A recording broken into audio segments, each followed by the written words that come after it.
सूख जाता है। उसमें भी 50 जगह सुई धागे से सिल रखा है, जगह जगह फटी हुई धोती। सुदामा जी धोती पहनते हैं फटी सी। अब जब पहनने के लिए नहीं है तो ओढ़ने के और बिछाने के लिए कहां से आएगा। सुशीला जी बच्चों को यज्ञ की भस्म डाल करके सुलाती, यज्ञ की भस्म से आच्छादित कर देती है, सर्दी से बचाव के लिए।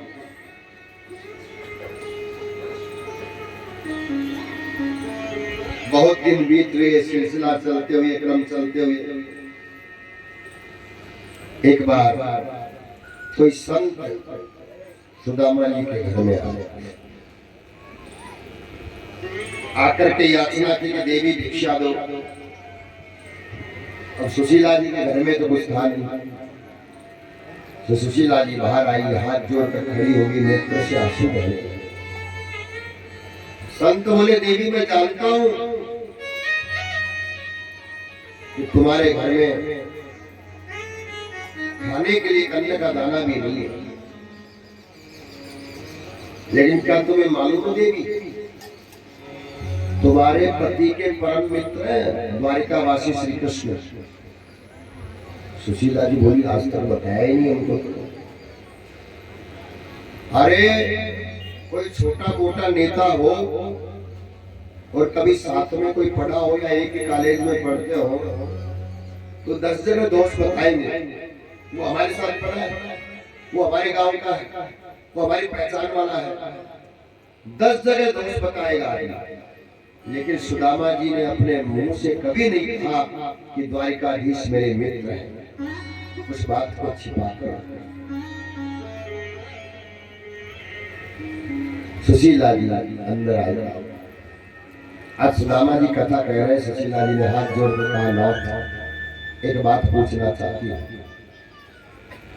द्वारिकाधीश श्री कृष्ण आपके मित्र है। सुदामा जी हंसते बोले, देवी भगवान तो सबके मित्र है, सबके बंधु है, सबके सखा है। भगवान तो हर जीव के मित्र है।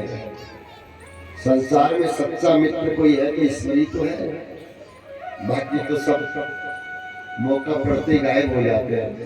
कई जीवन में दुख आया तो कोई मित्र सामने नहीं आता, सब गायब हो जाते, फोन उठाना बंद कर देते, कहीं पैसा नहीं मांगता। इस जीव मात्र का सच्चा मित्र अगर कोई है तो ईश्वर है।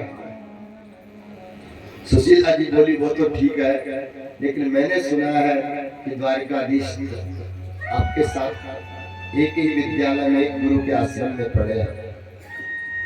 सुदामा जी ऐसे लगे, हाँ देवी वो भी क्या दिन थे, मेरा कन्हैया बड़ा दिव्य है, मेरा गोविंद अपने हिस्से के चने भी मुझे खिला दिया। पढ़ाई में इतना होशियार था, फिर भी कभी मुझे पाठ याद नहीं होता, तो याद होते हुए भी नहीं सुनाता था गुरु को। कई मेरे सुदामा डांट नहीं पड़ी, बोलता था, गुरु जी मुझे भी याद नहीं। अपने मित्र के लिए जीता था, मित्र धर्म को निभाता था। सच्चे मित्र की परिभाषा बताइए रामचरितमानस में, सुग्रीव जी के प्रसंग में, कि मित्र के दुख को मेरु पर्वत के समान समझे, खुद के दुख को कुछ, और मित्र के सुख में सुखी हो, मित्र के दुख में दुखी हो, वही तो सच्चा मित्र है। सुदामा जी की आंखों से आंसू बहने लगे। देवी गोविंद की प्रशंसा कहां तक करूंगा, उसके जैसा संसार में कोई मित्र हो नहीं सकता। उसके जैसे मित्रता निभाने वाले बहुत दुर्लभ होते हैं लोग, बहुत कम होते हैं या होते ही। सुशीला जी बोली कि नाथ मेरा एक निवेदन था, एक प्रार्थना था, कभी कभी मित्र से मिलने जाना चाहिए। सुदामा जी बोले, देवी क्या मिलना क्या जाना, शरीर से मिलन में तो वियोग का डर रहता है, लेकिन मानसिक मिलन में तो कोई डर वाली बात नहीं। दिल के आईने में छुपा रखी है तस्वीर मेरे यार की, जब जी हुआ गर्दन झुकाई और दीदार कर लिया। मेरे तो हृदय में रखा है उसको, और देवी ये आना जाना मिलना इस संसार की बातें हैं। हम तो सबसे ऊपर उठ चुके हैं। सुशीला जी बोली नाथ फिर भी कभी कभी तो जाना चाहिए, कभी कभी तो मिलना चाहिए। सुदाबाजी ने सोचा कि सुशीला ने जीवन में कभी कुछ नहीं कहा मुझसे, कभी कुछ मांगा नहीं, इतने अभाव में जिंदगी है, लेकिन फिर भी कोई शिकायत नहीं की, फिर भी कोई डिमांड नहीं की, कोई चाहना नहीं की, कोई इच्छा व्यक्त नहीं की। आज जीवन में पहली बार कोई बात बोल रही है कि आप द्वारकाधीश से मिलने जाए। सुदामा जी बोले देवी लेकिन मित्र के यहाँ, गुरु के यहाँ, भगवान के मंदिर में, बेटी के यहाँ जाओ तो साथ में कुछ भेंट लेकर जानी चाहिए, और कुछ नहीं तो फूल की पंखुड़ी ले जाए। अरे मन को तो लेके जाए, सुमन अच्छा मन लेके जाए, लेकिन खाली हाथ नहीं जाना चाहिए। तो मैं मेरे मित्र से मिलने जाऊंगा तो क्या लेके जाऊंगा? सुशीला जी बोली चिंता मत करो, पड़ोस से मैं लेके आऊंगा। बोले देवी नहीं नहीं, हमने नियम लिया किसी से मांगेंगे नहीं। सुशीला जी बोली मांग थोड़ी नहीं, हमारी बहनों का एक धर्म होता है कि घर में ज्यादा मेहमान आ जाए तो पड़ोस से बर्तन मांग के लिए आते, फिर वापिस कर लेते। दरी ले आए, कुर्सी ले आए, कोई भी सामान जरूरत पड़े तो पड़ोस से लिया और फिर वापिस कर दिया। ये तो सिस्टम है, एक व्यवस्था है। सुदामा जी बोले तब ठीक है। सुशीला जी 4 घर गए और अलग अलग तरह का चावल एक एक मुट्ठी लेकर आई। अपनी साड़ी का कपड़ा फाड़ा और कपड़ा फाड़ करके उसमें पोटली बनाई चावल की, और गोविंद और सुदामा जी से कहा कि निवेदन कर देना कन्हैया से, एक जाकर के निवेदन करना ही गोविंद, लोगों के यहाँ की महीने में 2 बार एकादशी आती है, लेकिन हमारे घर में रोज एकादशी क्यों आती है? सुदामा समझे यहाँ देवी जरूर कर, और सुदामा जी चावल की पोटली लेकर के पौष सुदी सप्तमी के दिन गोविंद से मिलने के लिए द्वारिका के लिए प्रस्थान किया। चले श्याम सुंदर से मिलनी सुदामा, गाते चले मन में हरे कृष्ण राम। चले श्याम सुंदर से मिलने सुदामा, गाते चले मन में हरे कृष्ण राम। मिल जाओ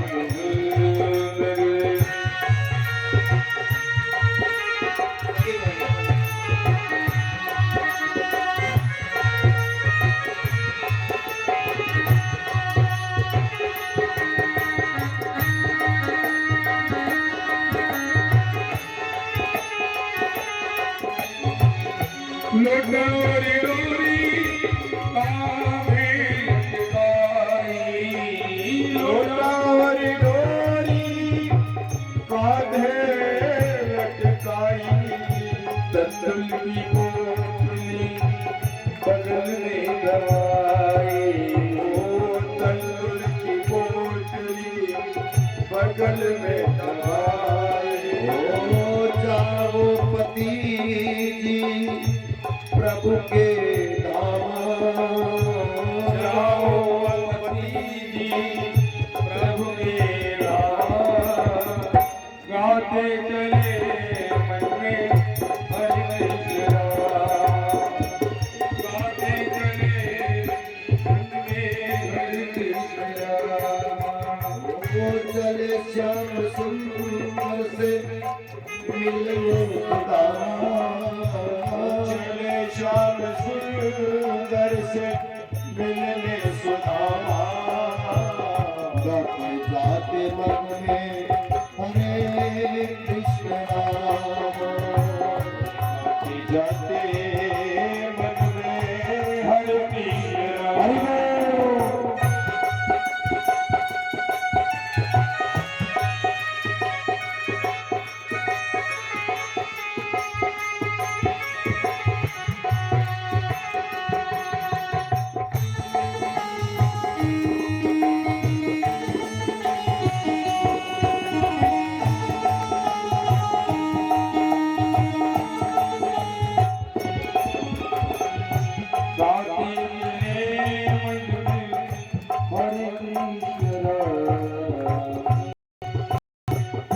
धोती बटिया धोती लठिया कांधे पे लटकाई, धोती लठिया कान्हे लगाई चावलों की पोटली बगल में दबाई, वो चावलों की बोतली बगल में दबाई धीरे धीरे चलते प्रभु जी के धाम, धीरे धीरे चलते प्रभु जी के धाम गाते जाते मन में हरे कृष्ण और गाते जाते मेरे हरे कृष्ण गोविंद गोविंद गाइए रे, गोविंद गोविंद गाइए हरि के गोपाल गुण गाइए गाइए मेरा रे गोपाल गुण गाइए हरि के गोपाल गुण गाइए गाइए मेरा रे गोपाल गुण गाइए रे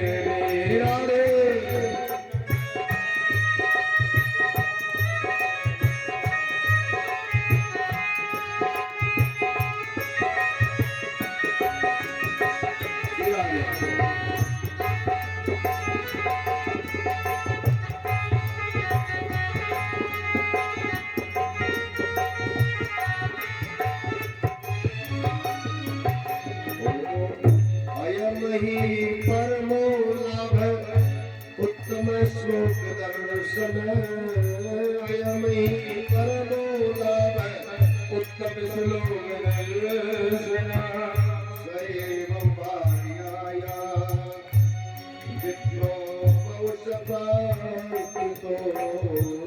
प्रदु। सुशीला जी के कहने जो उत्तम श्लोक दर्शन अयम ही परमो लाभ है, यही तो परम लाभ है। कभी कभी उत्तम पुरुषों के दर्शन करने चाहिए। श्री सुदामा जी मन में भगवान का चिंतन करते हुए, मनन करते हुए, कीर्तन करते हुए निकले। पौष का महीना बड़ी कड़ाके की सर्दी रहती है। पौष कालड़ी कोष, ऐसी सर्दी रहती है कि हड्डियां कांपती हैं। अब सुदामा जी अत्यंत दुष्काय, केवल अस्थि मात्र का ढांचा शेष है, ऐसी अवस्था सुदामा जी। लोग देखते हैं, पूछते हैं महाराज कहाँ जा रहे हैं? सुदामा जी कहते हैं द्वारिकापुरी जा रहे हैं। मन ही मन लोग सोचते हैं कि कैसे पहुंच पाएंगे। शरीर में केवल मात्र अस्थियां हैं, पैरों में बड़ी बड़ी बीमारी पड़ी रहती है, पैरों में कोई पादुका नहीं, ओढ़ने के लिए कोई वस्त्र नहीं। इस स्थिति में सुदामा जी कैसे द्वारिका पहुंचा? लेकिन भगवान कहते हैं कोई मेरे लिए एक कदम चले तो उसने 100 कदम चलता। सुदामा जी के मन में दृढ़ संकल्प था, विश्वास था कि गोविंद मुझे मिलेंगे, और विश्वास ही भगवान तक पहुंचाता है इंसान को। उस सबरी का विश्वास यही था कि राम जी को आना पड़ा। मतंग ऋषि जहाँ बचपन में सबरी से कहा था कि राम जी किससे मिलने आए, आज वृद्धावस्था आ गई सबरी की, लेकिन विश्वास को छोड़ा नहीं। मेरे गुरुदेव ने कहा तो जरूर भगवान आएंगे। सुदामा जी के मन में अपने मित्र के प्रति प्रगाढ़ श्रद्धा है, प्रगाढ़ विश्वास है, और विश्वासम फलदायक है। भरोसा पक्का हो, रामकृष्ण परमहंस जैसा भरोसा हो, विवेकानंद जैसा भरोसा हो, मीरा के जैसा भरोसा हो, कबीर के जैसा भरोसा हो, तुलसी के जैसा भरोसा हो, तो गोविंद को आना ही पड़ता, आना ही पड़ता। संत लोग इतने बेपरवाह क्यों होते हैं? तो उनको अपने ठाकुर पर भरोसा है, उनको ठाकुर जी पर इतना भरोसा है कि हमारी चिंता करने वाला तो कोई बैठा, हमको चिंता कर। संसारी दुखी इसलिए है कि उनको भरोसा नहीं। बेटे को बाप पर भरोसा नहीं, बाप को बेटे पर भरोसा नहीं। जिन्होंने जन्म दिया उन पर भरोसा नहीं, तो उसको अदृश्य पर कहाँ भरोसा करेंगे? जो लोग घर में माता पिता के अंदर भगवान नहीं दे सकते, वो मूर्ति में उनको भगवान कहाँ नजर आएगा? विश्वास की शुरुआत तो ऐसे होती है। आज घरों के विश्वास टूटते जा रहे हैं। आज हर घर में दुर्दशा हो गई, घरों में विखंडता आ रही है, घरों में अशांति, इसीलिए भी भरोसे की कमी आ रही है, विश्वास की कमी आ रही है, इसीलिए अशांति। और अशांतस्य तो सुखम, अशांत को सुख की प्राप्ति का होगा। ये विश्वास की कमी के कारण ही अब अशांत है। जो विश्वास रहा ही नहीं, जो खास रिश्ते हैं उनमें भरोसा नहीं, उनमें विश्वास नहीं, तो फिर बाहर से कहा होगा। लेकिन सुदामा जी को दृढ़ विश्वास है कि मैं गोविंद से मिलने के लिए जा रहा हूं, तो गोविंद मुझे अवश्य मिलेंगे। सुदामा जी धीरे धीरे चलते हुए जा रहे हैं, कीर्तन करते हुए।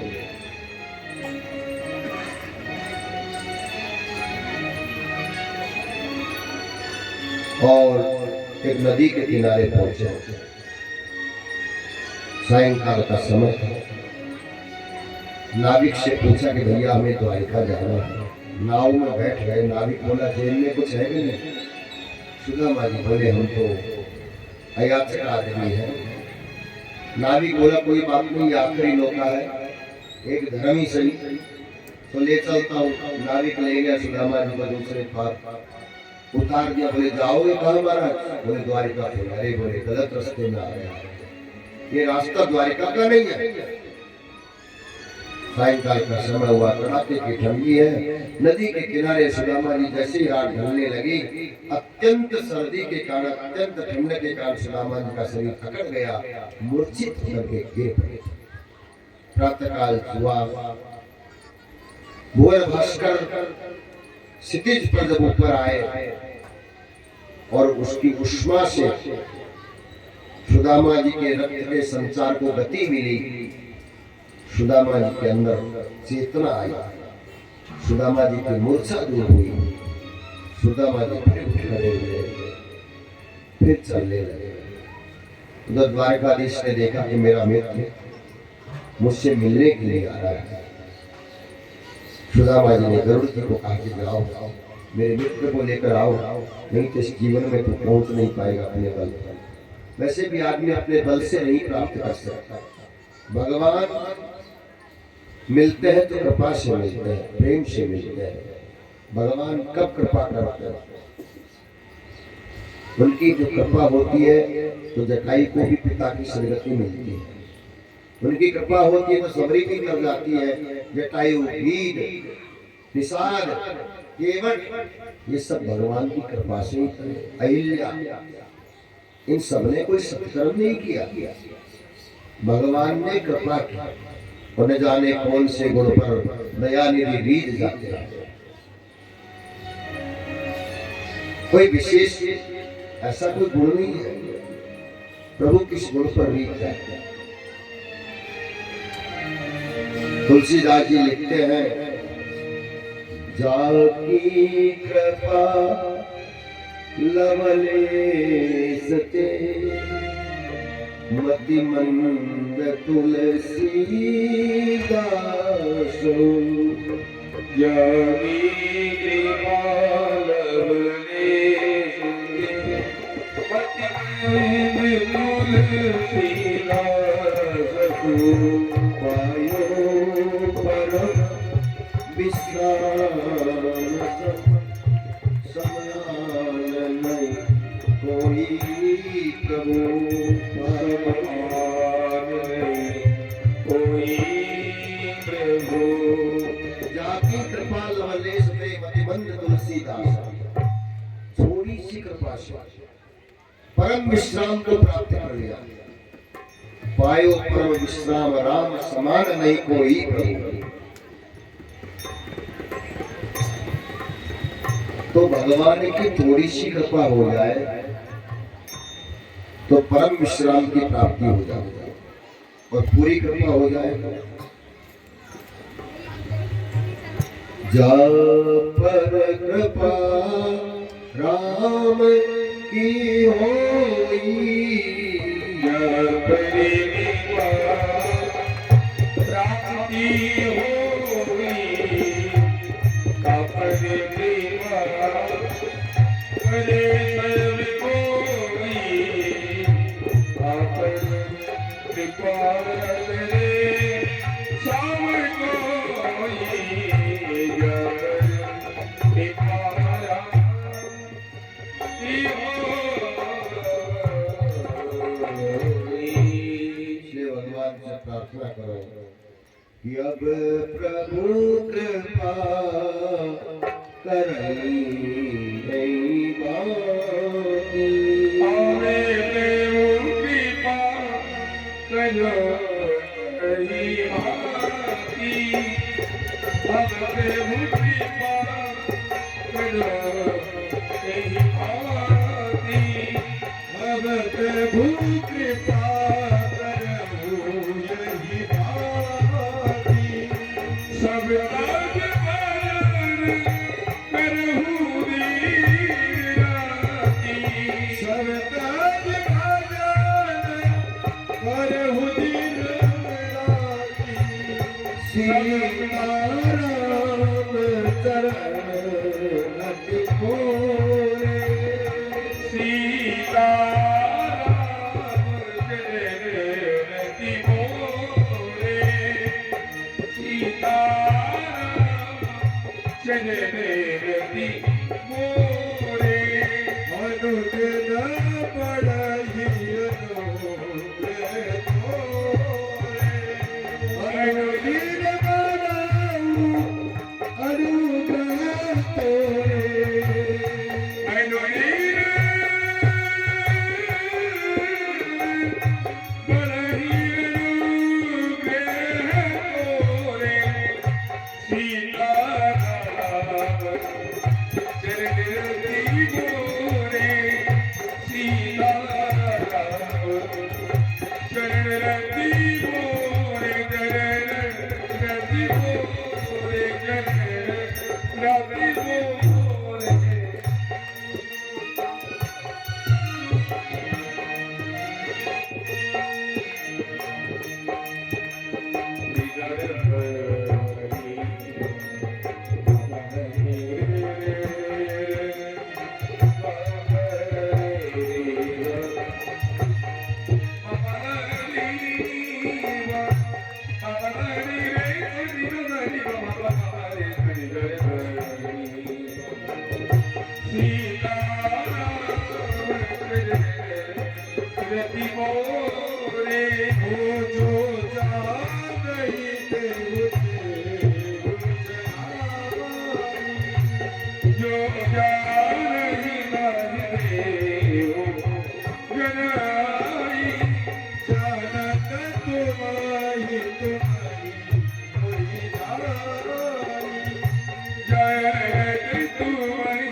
सायंकाल का समय हुआ, फिर शरीर सर्दी से अकड़ा और फिर मूर्छित हुए।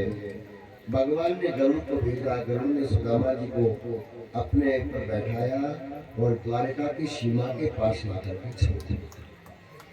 प्रातःकाल जब हुआ, सुदामा जी जब जागे, सुदामा जी ने पूछा, भैया कौन सा शहर है? लोग बोले, महाराज ये द्वारकापुरी है। सुदामा बोले कि लोग तो बोल रहे थे बहुत दूर, इस जन्म में क्या पता पहुंच पाओगे नहीं, तो बहुत जल्दी पहुंच गया। लेकिन भगवान का करुणा सिंधु है। करुणा ने चार छीटे, करुणा निधान दे। हे ज्ञानी लोग भगवान, हमको भी ज्ञान दे। करुणा निधान भगवान का, सत्य शपथ करुणा निधान। ये नाम किसने रखा? ये सीता जी ने नाम रखा, राम जी का। और हनुमान जी जब करुणा निधान बोले तो सीता जी को विश्वास हो गया कि जरूर ये राम जी का था, राम जी ने भेजा, क्योंकि ये नाम मेरे सिवा कुछ जानता ही नहीं। सीता जी राम जी को करुणा निधान बोला करती थी और कोई नहीं बोलता, बड़ा सीक्रेट नाम था। और जब हनुमान जी ने करुणा निधान बोला तो सीता जी को भरोसा, सीता जी के मन में विश्वास आया कि बिल्कुल ये हनुमान जी ने भेजा हुआ था। तो करुणा निधान भगवान है, करुणा के सागर है। प्रभु ने करुणा की, सुदामा जी को द्वारिका में लाया। अब सुदामा जी द्वारिका में आए हैं और द्वारिका में आकर के लोगों से पूछ रहे कि भैया ये द्वारिकापुरी यही है? बोले हाँ महाराज यही है। बोलिए क्या काम? बोले भैया जो तुम्हारे महाराज है श्री द्वारिकाधीश श्री श्री 1008 श्री कृष्णचंद्र जी महाराज, वो हमारे मित्र हैं। तो लोग हंसने लगे। बहुत फटी हुई धोती, मैली कुचैली धोती पहने हैं। आजकल लोगों की वेशभूषा देख करके लोग अनुमान लगाते कैसा आदमी, लेकिन वेश से तो सुंदर होना या संत होना बड़ा आसान है। परिचय तो स्वभाव का होना चाहिए, वेश का। सोने के घड़े में भी मदिरा हो सकती है और मिट्टी के घड़े में भी अमृत हो सकता है। सुदामा जी कह रहे हैं कि मैं प्रभु का मित्र हूं, लेकिन कोई विश्वास नहीं है। कोई घनश्याम सिंह दो तुम्हारा यार आया है, तुम्हारा यार आया है। कोई घनश्याम सिंह दो तुम्हारा यार आया है, तुम्हारा यार है।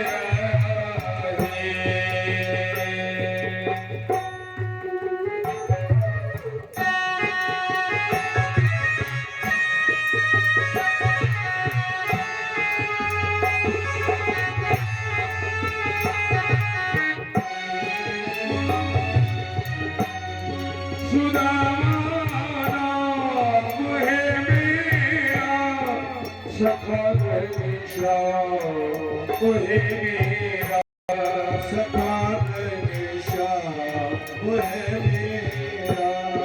सुदामा नाम है मेरा, सखा घनश्याम है मेरा, सखा घनश्याम है मेरा। न घबराओ कहो जाकर, दिया है द्वार तेरा, दिया है द्वार तेरा। न घबराओ कहो जाकर, दिया है द्वार तेरा।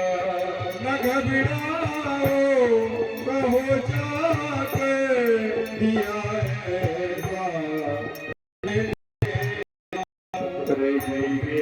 साथ में कुछ दिन कहीं अधिकार लाया हो, कहीं अधिकार है कोई गए शाम से दे दो तुम्हारा यार आया है तुम्हारा यार आया है तुम्हारा यार आया है, तुम्हारा दिलदार आया है। कोई गए शाम से दे दो तुम्हारा यार आया है तुम्हारा प्यार है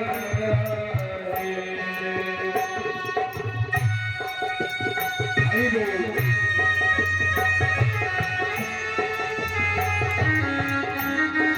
लागे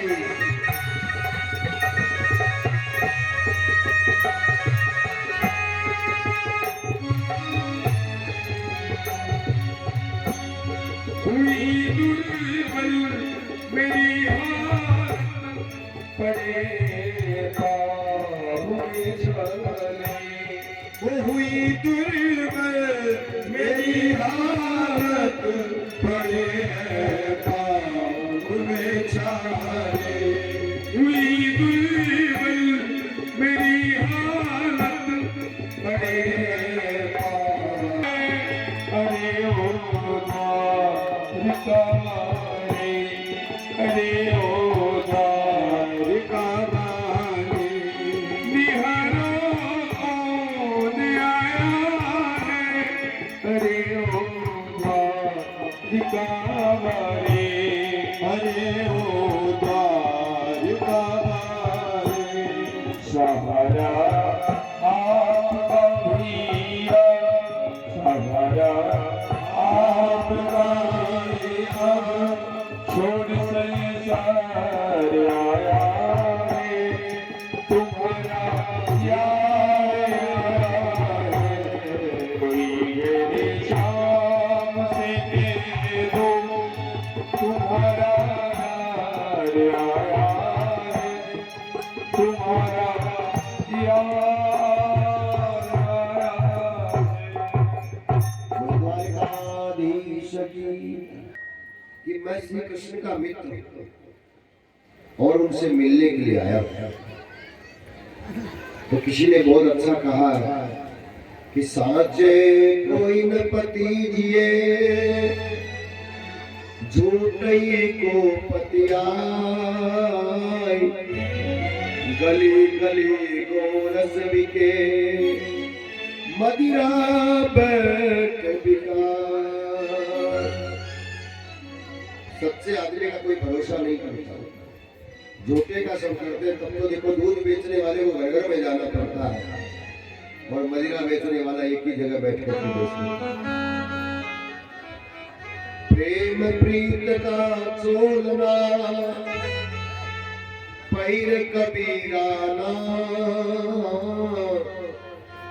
तन मनवा परवार हूँ जो कोई बोले साच। और किसी का वेशभूषा देख करके उसके बारे में अनुमान लगाना गलत है। जाति न पूछो साधु की,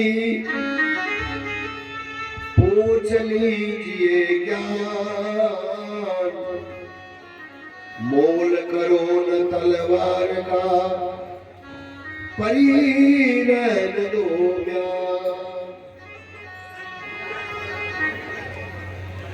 और सुदामा जी को लोगों ने जैसे तैसे सुदामा जी पहुंच रहे द्वारकाधीश के महल के सामने। द्वारपाल से जाकर कहा कि भैया जरा अंदर जाकर खबर करो कि तुम्हारा मित्र सुदामा आया है। द्वारपाल बोले कि मध्याह्न काल का समय है, अभी द्वारकाधीश भोजन करके विश्राम कर रहे होंगे। वैसे तो हमारे द्वारकाधीश के यहाँ किसी साधु संत को मिलने के लिए कोई रोक टोक नहीं है। जब चाहे कोई साधु संत कोई ब्राह्मण आए मिल सकता है, उनके लिए यहाँ कोई निषेध नहीं है, प्रतिबंध नहीं है। लेकिन फिर भी अगर आप बुरा नहीं मानो थोड़ा विश्राम कर लो। सुदामा जी बोले तुम्हारी जैसी इच्छा। द्वारपाल ने देखा कि ऐसा मित्र तो जीवन में कभी नहीं देखा। गोविंद का ऐसा मित्र भी हो सकता है, लेकिन इस नटखट का कोई भरोसा नहीं हमारे द्वारकाधीश का। कैसे कैसे मित्र ये बनाते हैं। तो द्वारपाल ने सोचा कि कहीं भगवान नाराज नहीं हो जाए, इसलिए द्वारपाल गया। द्वारपाल तब चल गयो, जय बैठे जदुराय। कथा सुदामा विप्र की, सकल कही निज गाय। द्वारपाल गया, द्वारकाधीश के सामने हाथ जोड़कर कहने लगा, शीस पगा न जगा तन में, प्रभु जानी बसोरीरा, धोती बड़ी लगी रोपती, आमरो मामले नीरजा। द्वार खड़ मलिक, रेयो चकी सोम सुधारेरा। पूछत दीन दयाल को धाम, बतावत नवेलो नाम सुनावा। पूछत दीन दयाल को धाम, बतावत नवेलो नाम सुनावा। जैसे सुदामा नाम लिया, कहो द्वारपाल सुदामा नाम पांडेसु। साढ़े सब राज काज तीखी गति जाने को। द्वारिका के नाथ हाथ जोड़े धाये गए ताई, मेरी लपुटाई और यही सब जाने को। जैसे ही सुदामा नाम सुना, द्वारिकाधीश दौड़ करके सुदामा नाम सुनते दौड़ पड़े और द्वार पर सुदामा जी के उनके गले लग गए। अपने आंख के आंसुओं से सुदामा के सिर को भिगो दिया। नैन दो जल भरी, पूछत कुशल हरि। विप्र बल विपदा में मोई पहचाने को। जैसे तुम करियसी करी के लोक सिंधु, ऐसी प्रीति दीन बंधु दीनन के सुधारन को। जितनी भी रानियां थी, सेवक थे, मंत्री थे, पुरोहित थे, सबके सब आश्चर्यचकित होकर के देखने लगे कि ऐसी प्रीत दीन बंधु दीनन के सुधारन को। जैसे तुम करियसी करी के अलोक सिंधु। राज रवनो कयो सुच सेवक सेवकनी। सुनी आठो पतरानी सहित चकित देख के प्रीत। और भगवान ने सुदामा जी को हाथ पकड़ के ले आए अंदर, अपने सिंहासन पर बैठाया। सिंहासन पर बैठा करके भगवान ने सुदामा के चरण धोए। जिनके चरणन को सलिल हरत जगत संताप। पाई सुदामा विप्र के दौलत है हरिया। नाम सुदामा कृष्ण हम पड़े कैसा। कुल पांडे जदुनाथ जो सकल विहान गा। ऐसे भी हाल में वाइन सो भय। कल के जलिल मुनियो, आई महादुख पायो सदा। के न के दिन कोई देख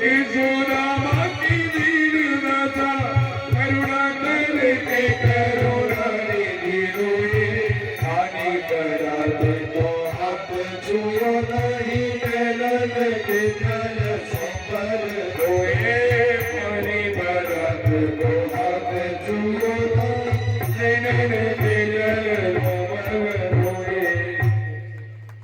भगवान रुक्मिणी जी जब तक जल लाती उससे पहले तो द्वारिकाधीश ने अपने नेत्रों के आंसुओं से सुदामा के चरणों को धो दिया।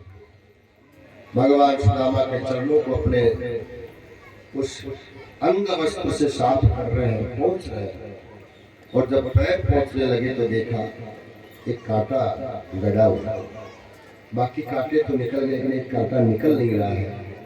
तो गोविंद ने रुक्मिणी जी से कहा कि जल्दी से कुछ लेके आओ कांटा निकालने के लिए, लेकिन रुक्मिणी जी लेकर आती उससे पहले तो गोविंद ने अपने दांतों से सुदामा के उस कांटे को पकड़ करके खींच लिया। सब सेवक देखने लगे कि जिनके चरणों में कोट सलिल हरे जगत संताप, आज वो परमात्मा जिनके चरणों का चरणामृत पूरा संसार लेकर के कहता काल मृत्यु हरणम सर्व व्याधि विनाशनम विष्णु पादुकम पिप्पा पुनर्जन्म न विद्यते, आज वो गोविंद एक विप्र के चरणों को धो करके उसका चरणामृत ले रहे हैं और उस विप्र के चरणों में अपने दांत को अपने मुंह को लगा रहे हैं। रुक्मिणी इत्यादि को बुला करके सबने चरणामृत पहन गया। रुक्मिणी जी ने देखा वहां ऐसा प्रेम तो आज तक नहीं देखा कि गोविंद का इतना प्यारा कौन मित्र है कि भगवान अपने मनुष्य के कांटे को खींच गए। परम आनंद हुआ। सुदामा जी को गोविंद ले गए, अपना पीताम्बर पहनाया, अपना पीताम्बर पहना करके सुंदर 56 भोजन 56 भोग सुदामा जी को खिलाए। फिर अपने शयन कक्ष में ले गए। सुदामा जी ने शयन कक्ष को देखा कि सुंदर जैसे समुद्र में दूध के झाग हो ऐसा कोमल सैया, उस पर सुदामा जी को लिटाया सुलाया। भगवान सुदामा जी की चरण सेवा करने लगे, पैरों को दबाने लगे और दबाते दबाते कन्हैया ने पूछा मित्र तुमने विवाह किया? सुदामा जी बोले हाँ मित्र किया है, तुम्हारी भाभी का नाम सुशीला है।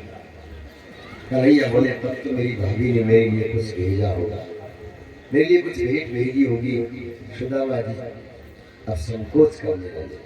इतना बड़ा महाराजा चक्रवर्ती सम्राट, हजारों सेवक सेवक जिनके सेवक सेवकियां दास दासियां हैं, इतनी सारी नौकर चाकर, इतना सारा राज वैभव, इनके सामने वो मोटा टूटा चावल फटी पोटली में देऊंगा कैसा लगेगा।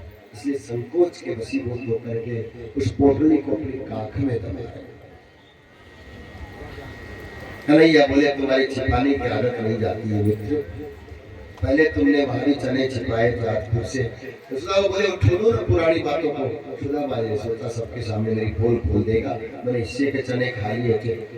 सुदामा बोले हाँ मित्र इसीलिए तो आज ये दशा है, तुम्हारे हिस्से को भी मैंने खा लिया। किसी का हिस्सा नहीं खाना चाहिए, ब्राह्मण का संत का किसी का हिस्सा खाने की कोशिश नहीं करनी चाहिए, नहीं तो आदमी का मूल सही वंश नष्ट हो जाता है। किसी साधु का, किसी संत का, किसी ब्राह्मण का धन खाने की कोशिश नहीं करें, अपितु उनको खिलाने की कोशिश करें। भगवान कहते हैं सुदामा तुम्हारे जैसा परम दिव्य ब्राह्मण मुझे मिल गया और क्या चाहिए। तुम्हारे जैसे संत, तुम्हारे जैसे ब्राह्मणों के आशीर्वाद से तो सब कुछ हो रहा है, आपके आशीर्वाद से सब कुछ। भगवान ने कहा फिर कहा कुछ तो भेजा होगा।